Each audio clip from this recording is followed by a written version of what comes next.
नमस्ते भाइयों बहनों, आप सबके स्वागत करती हूँ अपने यूट्यूब चैनल पर।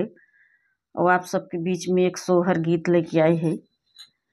और पहले के ज़माने में एक घरे आग बर जाती थी तो उसी से सब जला लेते थे। उसी के ऊपर गीत बनी है सोहर। ऐसा लागे कमेंट में लिखना।